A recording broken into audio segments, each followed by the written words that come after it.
Magandang hapon po sa ating lahat. Pastor, magandang hapon po. Maaari po ba tayong lahat ay tumayo bilang pagbigay ganang sa salita ng Diyos? Buksan po natin ang ating mga Biblia. Doon po sa aklat ng Romans in chapter 12, verse 21. The Bible says, "Be not overcome of evil, but overcome evil with good." Tayo po'y manalangin. Dakilang Ama, aming Diyos, salamat po sa pribilehiyo na pinagkalo mo po sa amin sa bawat isa na muli ay makapagkinig at mag-aaral ng iyong salita. Mabay ito po maging pagpapala po sa amin sa bawat isa sa hapong ito. Sa tayong pangalan ni Jesus, ito po ang aming samot dalangin. Amen. Maaari na po tayong umupo.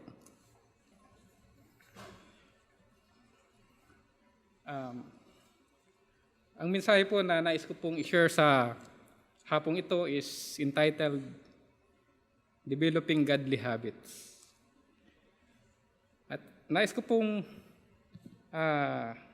sa aking pagpapatuloy ay nais ko pong balikan natin yung buhay nitong mga Israelites na kung saan ay nung sila ay nasa captivity pa ng mga Egyptian ay yung kanilang gawi, yung kanilang practice, yung kanilang kustumbre ay na-adapt nila yung ginagawa ng mga Egyptian na kung saan they are practicing paganism, di ba? So they are worshiping other gods.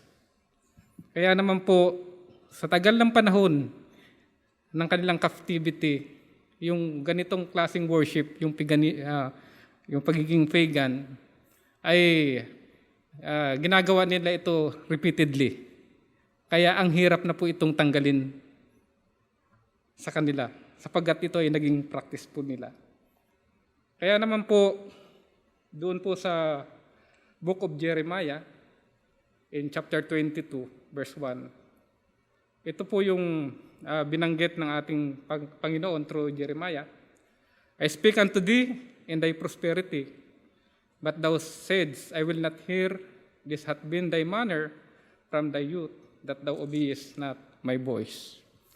So, kaya dito, nagbigay na po ng warning ang ating Diyos sa mga Israelites doon sa consequence ng kanilang action. Yung pagsamba nila sa Diyos-Diyosan na kung saan sila ay magiging alipin ng kanilang mga kaaway. So, therefore, dahil sa ganitong klaseng habit, the nation of Israel had developed a bad habit of resisting God and doing their own will. So, in fact, doon po sa 1 Samuel chapter 8, verse 8, siguro dito, lumoral si Samuel.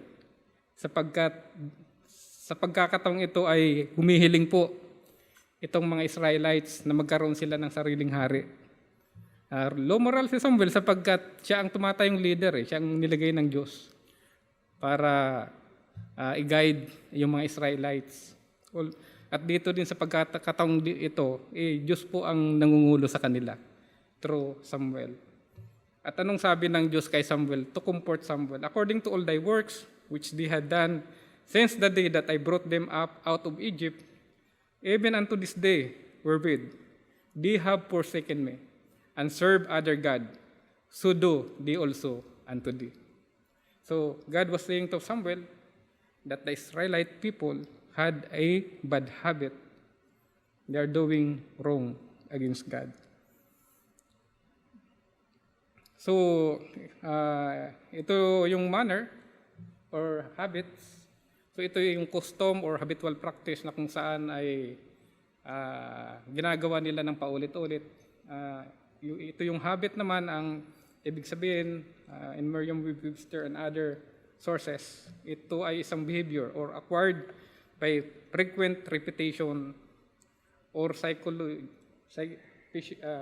physiologic exposure that shows itself in regularity on increased facility or performance. So,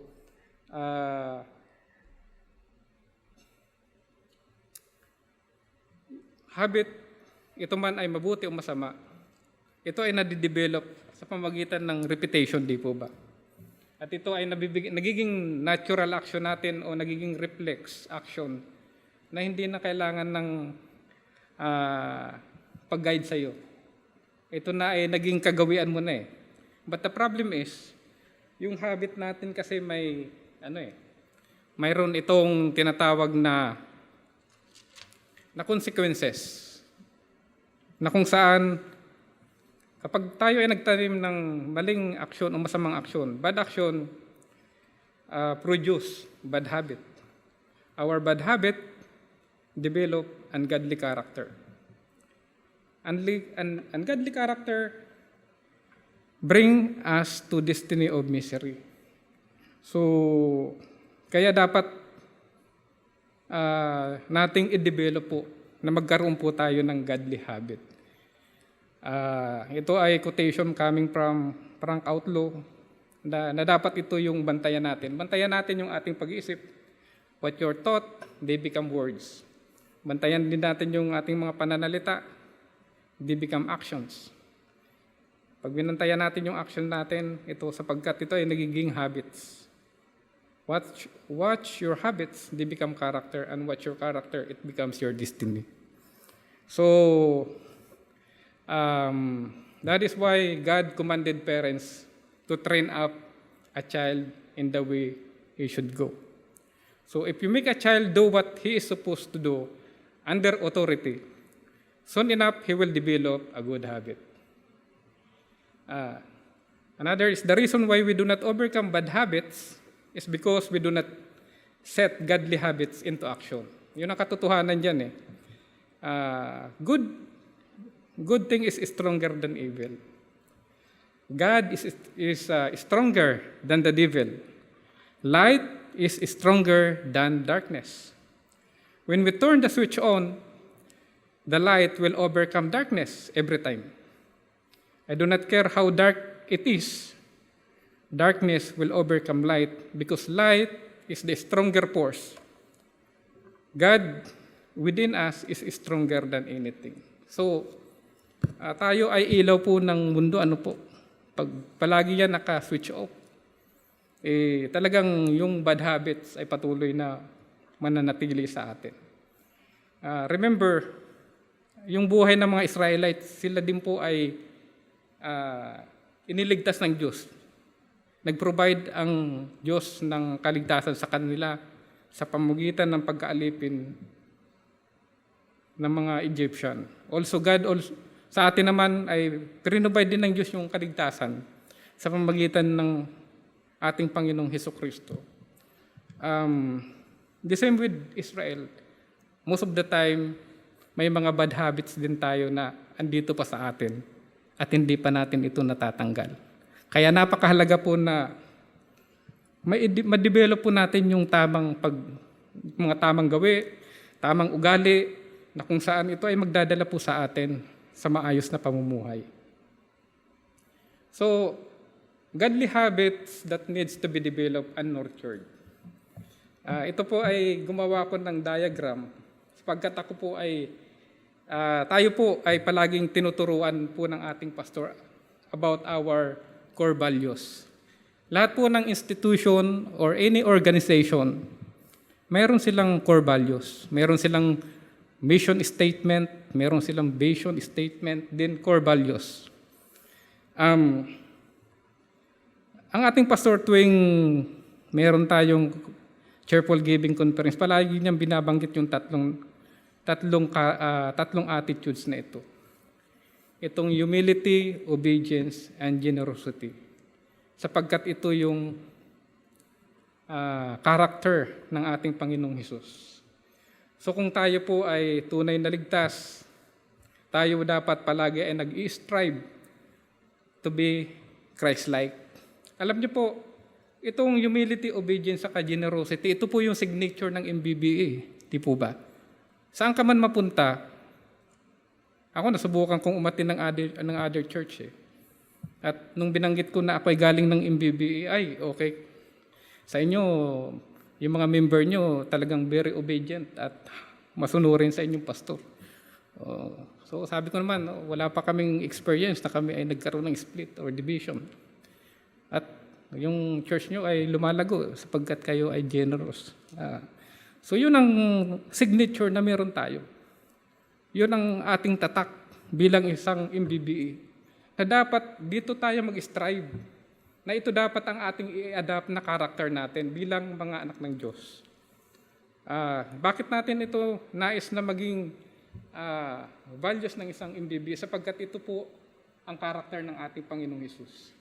In Philippians 2, verse 8, ginawang ko rin ito ng diagram. Sabi rito in Philippians 2, verse 8, and being found in passion as a man, he humbled himself and became obedient unto death, even the death of the cross. Ginawang ko siya ng formula, humility plus obedience equals generosity. Ang tanong, asan ba dito sa Philippians 2:8 yung generosity? Okay, the purpose. Bakit po ang ating Panginoon ay nagpakumbaba at sumunod sa ating Amang nasa langit?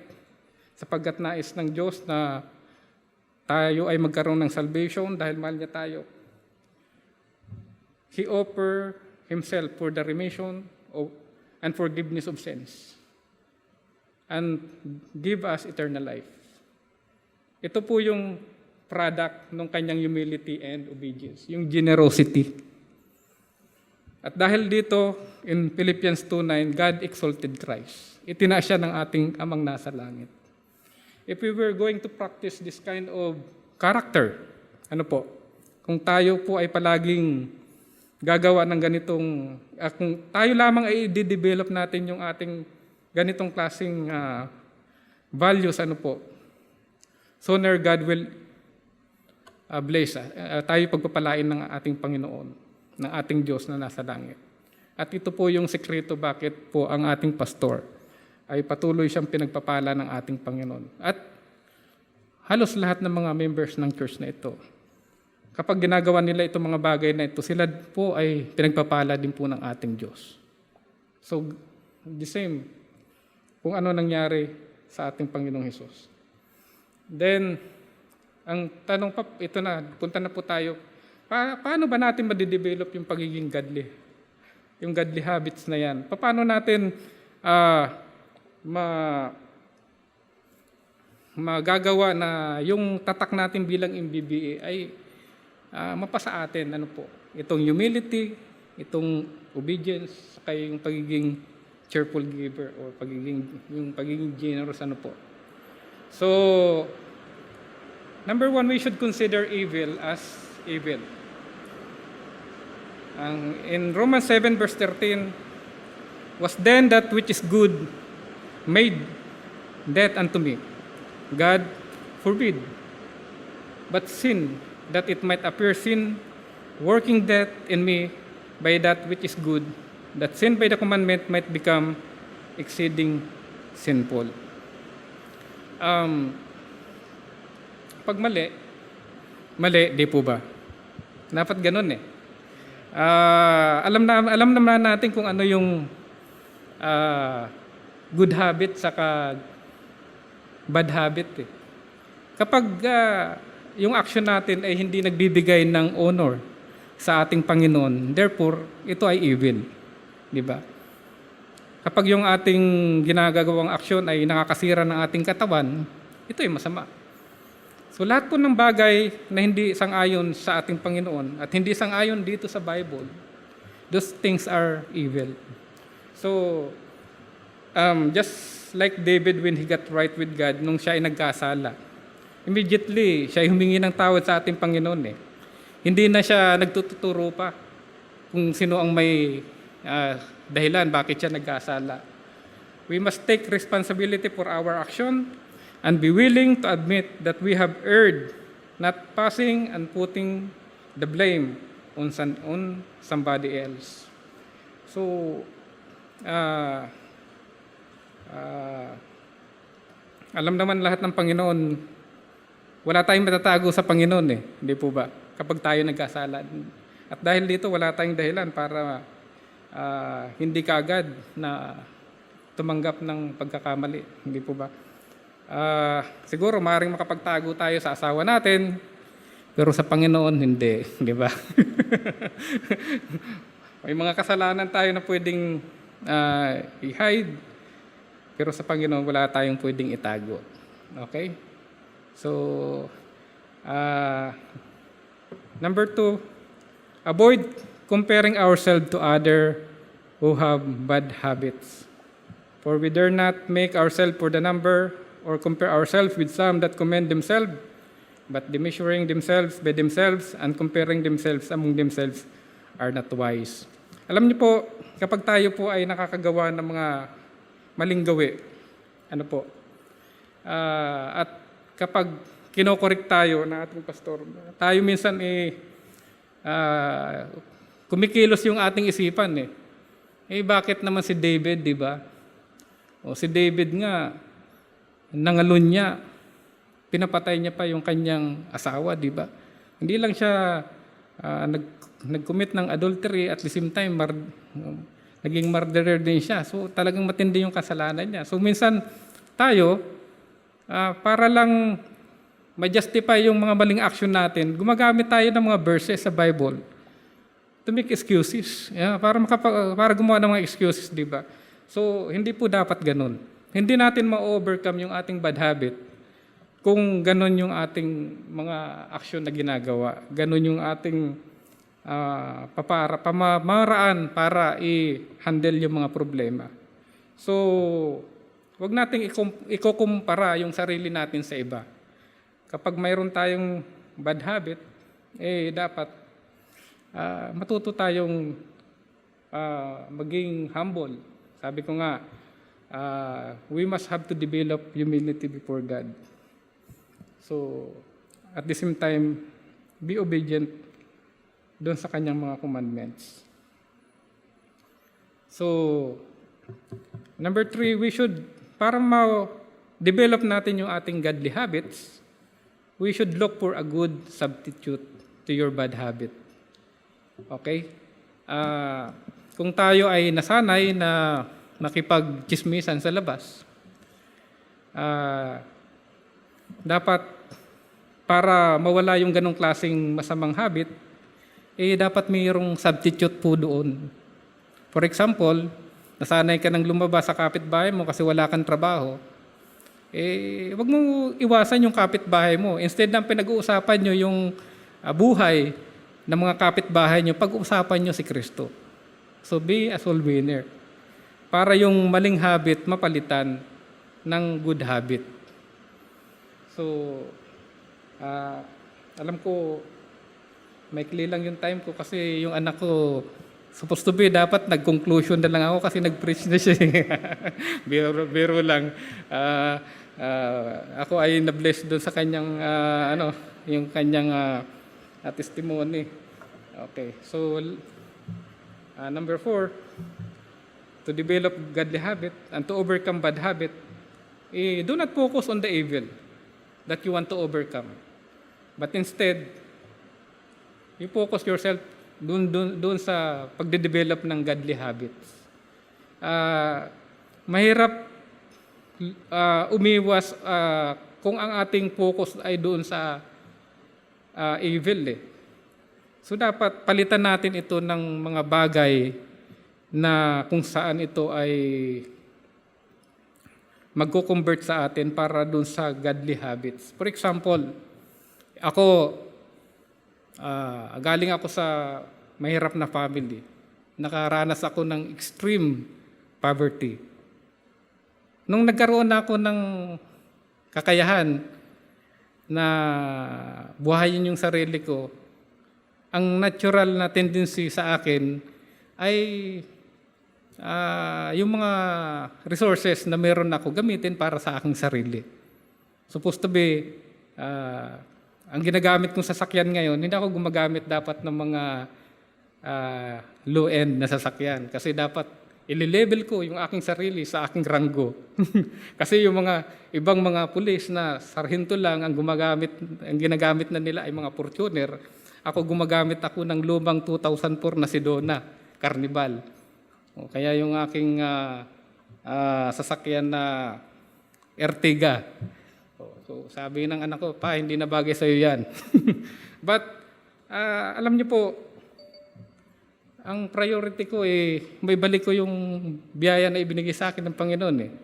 So hanggat di ako nakakaalis at hindi ko nakukumply yung aking commitment sa Panginoon, dapat makontento ako. O sa kung ano man meron yan, kasi tumatakbo naman yan eh. Okay. Yung anak ko kasi ma-assign ng Region 1, malayo yung kanyang pupuntahan. So papaubaya ko muna sa kanya yung bago kong sasakyan at ako'y magtsatsaga muna doon sa aking lumang sasakyan, yung Sedona Carnival na 2004. So wag tayo magpo-focus doon sa mga bad habit. Instead, to overcome evil, we should focus on godly habits. So, dapat maging habits na po natin yung pagiging cheerful giver. Ano po? Kasi doon nanggagaling yung pagpala ng Panginoon. Kagaya ng illustration ko kanina, doon sa kung paano in-exalt ng ating Diyos ang ating Panginoong Hesus. It is because of the three character of Christ. It is because of His humility, because He is obedient, it produces generosity. Na kung saan dahil sa ginawa niyang yan, tayo po ay nakasumpong ng kapatawaran ng ating mga kasalanan at tayo ay niregaluhan ng buhay na walang hanggan. Last, make no provision for the flesh. In Romans 13 verse 14, but put ye on the Lord Jesus Christ and make not provision for the flesh to fulfill the lust thereof. Minsan kasi ang hirap iwanan ng mga bagay na nakasanayan na natin. At gusto natin para, for example, sa paninigarilyo, yung mga naninigarilyo, hindi naman kaagad-agad yan natatanggal yung kanilang paninigarilyo eh. Talagang nagpo-provide pa rin sila ng sigarilyo kahit nakasuksok yan sa kanilang bulsa, basta may dala lang silang sigarilyo para unti-unti itong mawala sa kanila. So, hindi ito magandang pamamaraan para makaiwas tayo dun sa mga bad habit natin. Dapat, kung talagang nais mo ito mawala sa iyo, ipanalangin mo sa Panginoon. Na ang mga bagay na itong mga vices na ito ay talagang ang Diyos ay kumilos para sa gayon ang mga vices na yan ay mawala sa iyo. Wag kang gagawa ng provision para sa flesh mo, para ikaw ay magkasala. So, as I conclude, nasa tamang oras pa naman ako, bad habit will destroy godly character and it must be overcome. Okay? Kagaya ng binasa nating text kanina in Romans 12 verse 21, be not overcome of evil, but overcome evil with good. Alam niyo po, mahirap umalis doon sa mga habits natin na nakagisnan natin. Okay, mahirap.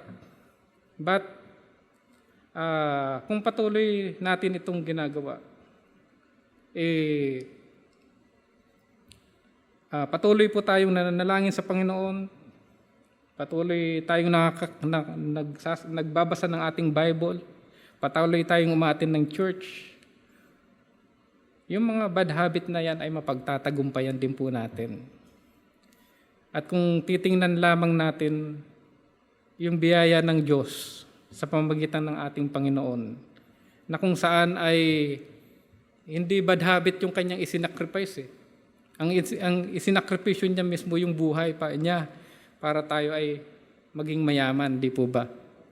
Maging mayaman ng ng pagpapala ng Diyos. Higit sa lahat, binigyan tayo ng buhay na walang hanggan. So, kapag tayo ay nag-fail, do not be discouraged. Dapat patuloy pa rin tayo na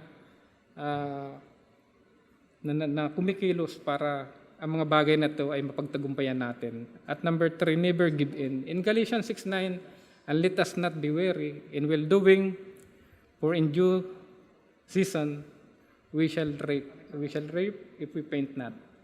So, I hope that this short message will encourage you to be a truly MBBEans. Huwag niyong kalilimutan yung ating core values. Yun dapat ang pamalit dun sa ating mga bad habits. Okay? So, marami pong salamat at sa ating mga nanonood, alam niyo po, itong mga bagay na aking binanggit ay hindi po natin ito makakamit kung wala si Kristo pa sa puso natin. Kaya panoorin po natin yung video presentation na kung saan ito ay magdadala sa iyo sa tunay na relasyon kay Jesus Christ. Thank you.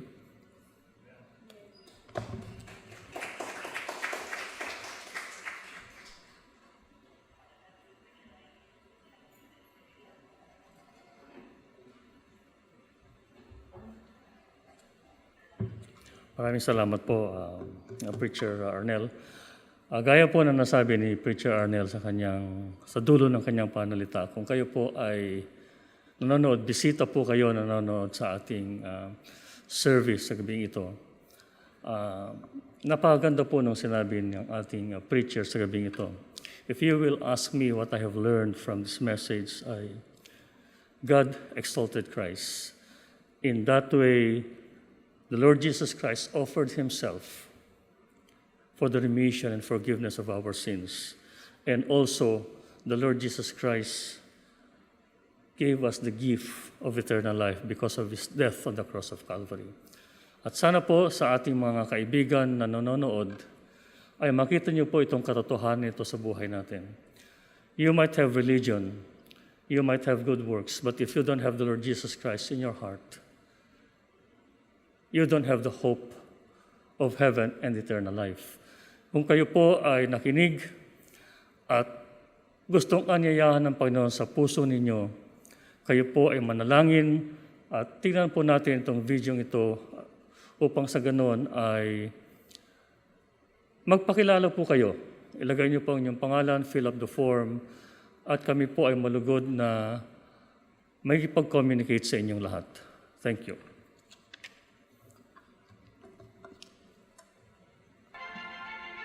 Kung ikaw ay pinagpala ng iyong napanood o nais mong maunawaan pang lalo ang tungkol sa salita ng Diyos, hayaan mong makipag-ugnay kami sa iyo. Ibigay lamang ang ilang mahalagang impormasyon sa iyong sarili sa pamamagitan ng aming online form.